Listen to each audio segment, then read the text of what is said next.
What up, Scan? Welcome to Bar Vibes with Bryce the Fourth, getting out raw reaction and interacting with the masses.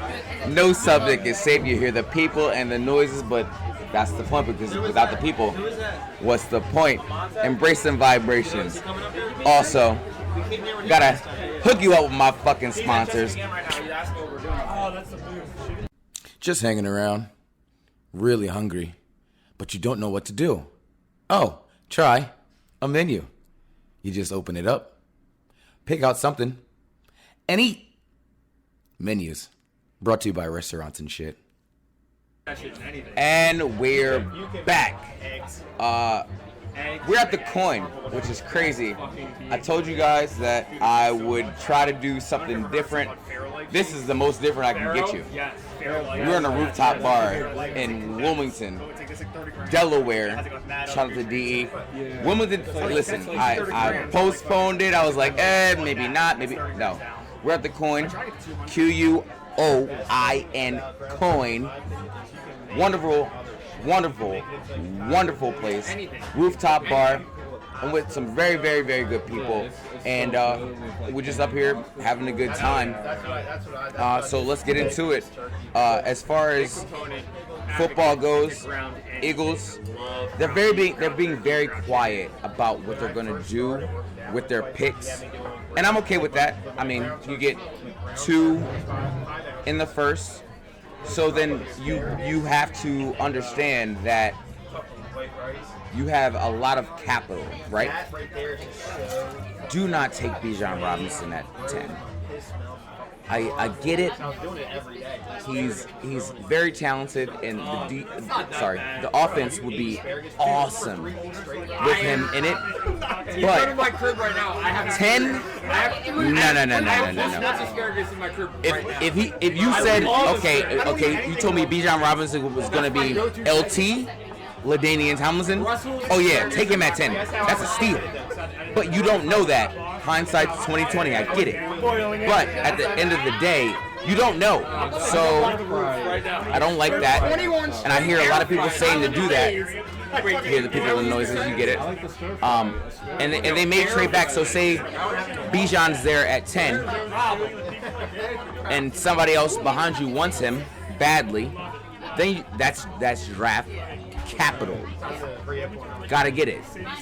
The Ravens get OBJ for $15 million guaranteed, $18 million possibly. I'm sorry, I didn't mean to chuckle. I did mean to chuckle. $18 million possibly. I heard this conspiracy theory where it's like he was tied to Lamar and is saying like, okay, go get your money. You know I'm not coming back. Hey, Wakanda forever. You got to look out for your people. I'm just saying, but no, I think Lamar's coming back, but that's not the answer. And I feel like the Ravens were like, this is the option that we needed, or this is the deal that we needed to do to bring Lamar back. No, it was not. It has nothing to do with personnel at the end of the day. Yes, he wants receivers, but he wants his money, and you won't give it to him. It's weird. It's weird how they don't understand that, and that's where not having an agent comes into play, because I feel like an agent would tell him like, sir, this is the best deal you're gonna get. Yeah, I understand that the organization is not going in the direction that you want, but hey, if you want some money, this is what needs to be done. And he's like, no, I can get more. Hey, it happens, but at the end of the day, I don't think that he's not gonna be a Raven. He's gonna be a Raven. He's gonna play. He will play, and whether it be for another team or not, he will play, and he's gonna get his bread. Saquon clearly saying, I'm not playing on this fucking franchise tag deal bullshit. I showed you, yeah, I got injured a couple times, but I was still effective. You put me in the game when I felt good, I was a beast. And then I saw a report saying, the Giants may draft a running back, which makes him also say, hey, fuck that bullshit. I'm definitely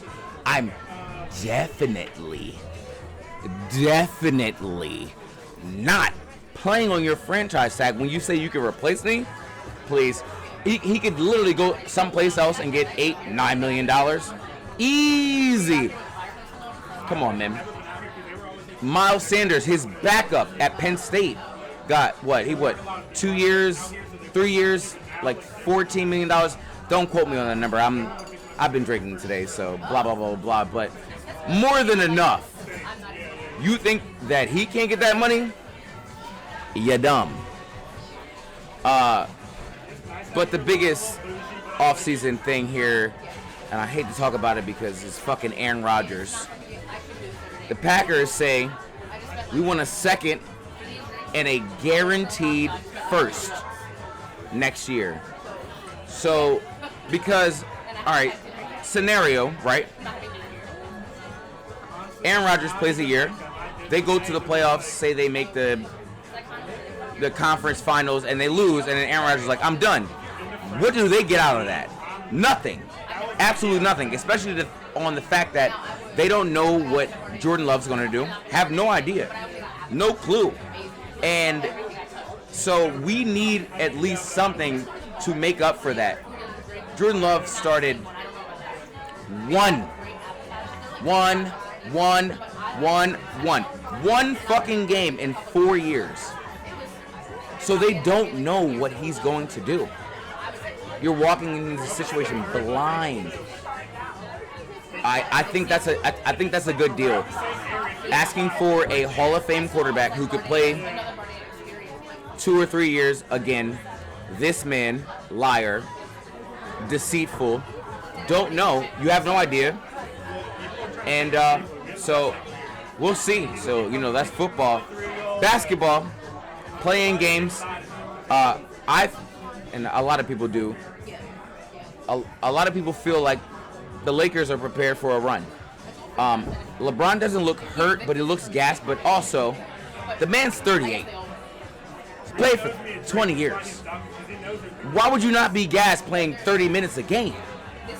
He's got the most points in history of the NBA. No one scored more points than him. Crazy. And so I heard the things they were saying about Draymond Green, like, oh yeah, he is trying to like diminish him and bring him down. Yeah, he is. But Draymond Green's not going to play 20 fucking years.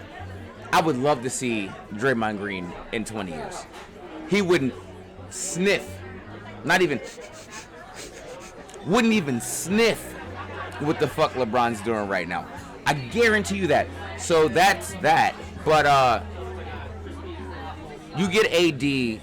If you get a healthy AD and LeBron with their backups scoring, I was going to say scoring, but hitting open jumpers, it's going to be a problem. When you see LeBron diving for balls at the age of 38, when he doesn't need to, but he is, it's a problem. This man is on a mission to get another one outside of the bubble because, everybody's like, oh, that was the bubble championship. Oh, yeah, people. No.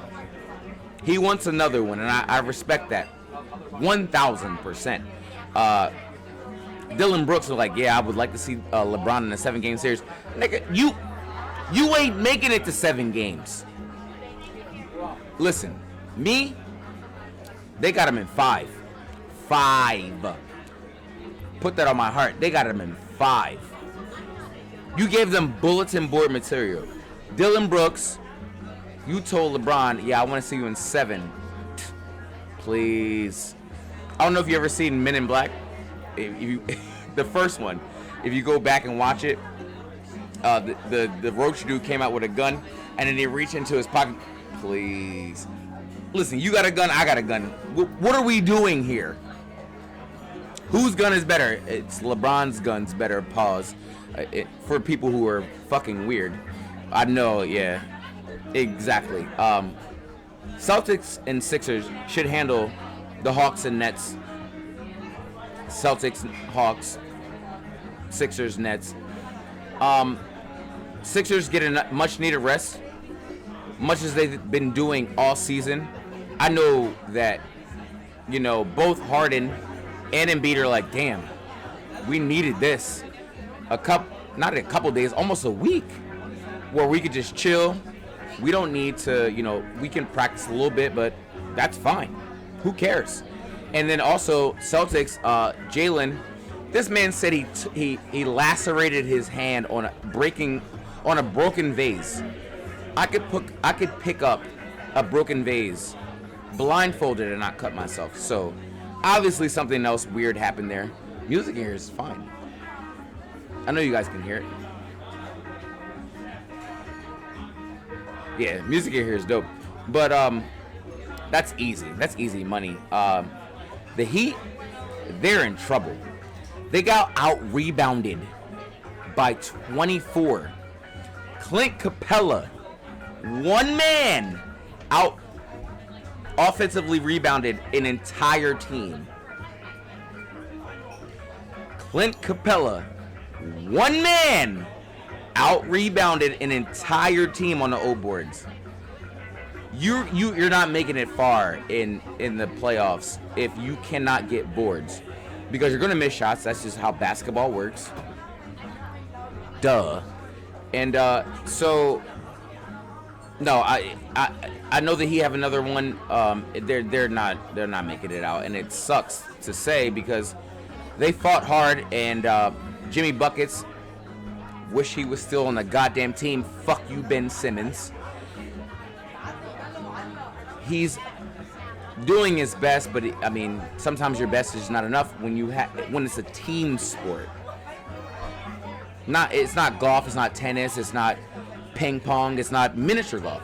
It's a team sport. So when you're doing your best and your supporting cast is not doing it, it sucks. But I think the greatest story from the playing games is the Thunder. Shai Gilgeous-Alexander, that man moves like grass in the wind. Like when the wind's blowing, the grass is moving. It's not worried about anything else. It's not moving to anybody else's beat. It's his. Whoa. Also, I'm supposed. It's his show. He moves the way he wants to move, and you can't do anything about it. The man had 25 in the second quarter. I think he had 8 points in the last 28 seconds of the game. So he was like, yep, I'm going to let my team work. But when it's time, it's my time. Bucket after bucket, making his free throws. And then you got Josh Giddey, who nobody was even thinking about, because when they got Chet Holmgren and he got hurt, they were like, who's this Josh Giddey guy? Josh Giddey's 20. He was a rebound short in the playoffs of a triple-double. He had 31. Listen, the Thunder are playing like they were playing for fun. Like, it's like, yeah, let's go out here. Like, I got my 5, y'all got y'all 5, let's get it. And then they run like 4 games in a row, and it's like, damn, who the fuck are these guys? The Thunder, listen, if you're in the West, you might want to take note. I'm just saying, you might want to take note. And then Lou Dort, who's known for being a defensive player, gives you 27. Your best defensive player, who's not known to give you points, gives you 27, and your 2 best players. Yeah. Listen, these players are about to be dumb. Zach LaVine, I heard people saying that he had a Jordan-esque. You comparing Jack. But if you watch the game, yes, he did. That man was pulling up from mid-range. Yeah, I got it. 3, I got it. Oh, you gonna meet me at the line? Yep, I'm gonna drive right by you. Got it. Hey, the Bulls killed Toronto. But, and I hate to say, it's that dumbass questions like, did they win the game or did they lose the game? No. Toronto lost the game. 19 missed free throws, right? So, you go to the free throw line. Why? Because you got fouled, right? So, there's nobody guarding you, nobody impeding you, and you just shoot 2 2 quick buckets, bam bam. They were winning by 19 points and missed 19 free throws. I mean, clang after clang, off the back rim, in the front. Siakam was fucking awful. And then I love to see that, because I didn't watch the game, but I watched the highlights, and I could hear somebody like screaming, like a high-pitched voice, and it was DeMar DeRozan's daughter, just screaming after every single free throw. And at some point you're like, yeah, that's affecting them. That sucks. Hey, listen, these players are gonna be crazy. But what sucks the most for me as a Duke fan is that if Zion played in these playoffs, the Pelicans would have been fine. They would have won that game. The fact that he has multiple, like his, apparently it's his stepfather, the team doctor, his own doctor, telling him like, oh yeah, you're fine. And he's like, no, I'm good. What? Which means he wants to get the fuck out of New Orleans. Which is okay. But at least show other teams when you're on your way out that you're willing to play basketball. I don't get that. I don't understand it. Why you were like, yeah, I want to leave. And this is the same thing that happened with Russ. Same thing that happened with KD. Where it's like, or Kawhi. Perfect example. Where he wanted to get out of here and he had an injury where he could have played, and the doctor was like, yeah, you can play. Still didn't play. But anywho, that's basketball. Phillies off to a really weird start. A lot of people were asking me after they were 1-5, like, oh, are you worried about the Phillies? I'm like, why would I be worried about it? 162 games. Come on. Stop it. Why would I be worried about the Phillies after 6 games, excuse me. It's a very long season. The bats need to show up. I personally went with my booba. Love you, booba. In the middle of a walk-off and a 15 game or run, 20-hit game. It was weird. Stupid. Who cares about that? Rays are undefeated. They're outscoring their opponents 92-27. They could tie the record from the Braves and the Brewers with 13 wins to start the season. I really don't care if they get it, but history is history. I would like to see that. So, you know, and that's the biggest thing I could take from baseball, because it's baseball. 162 games. John Rahm won the Masters in a comeback fashion. Brooks Koepka choked. He went into the last day 3 or 4 under. Over the lead, and he had very good weather. And then the weather on the last day, I mean, I get it, 30 holes on the last day. It sucks, but I mean, if you get in second place and win $1.15 million, who's complaining about that? You just wanted that green jacket, and I get it. John Rahm got it. The 4th Spaniard to get it, and that's dope. So, you know, you hate to see it. My favorite thing about the golf thing, and I talked about this with my lady, Fred Couples was the oldest man ever to make the cut. And then she was like, why is he still playing? And I was like, why not? Why would you not still play? The man got 50th and won $50,000 just for going out and having fun. I'm like, yeah, this is fun. I like this. So, you know, you hate to see it. Angel Reese, shout out to Angel Reese, LSU. I think she's up to $1.1 million in NIL, the most amongst any college players, all because they wanted to talk about her. And I hate that she is not able to enjoy the moment, the fact that she won a national championship. But hey, if that comes to you making $1 million, fuck it. Random thought, and I had this with Bubba. If you ever skated and you had that like free asphalt on a nice skate, and you just cruising, nothing in the world could no cars, no nothing. Absolutely not. Hey, big ups to the first state. Stay focused and be great. Take a sip. Enjoy your day. Enjoy life. And things will get better. Trust me. BWBIV.com.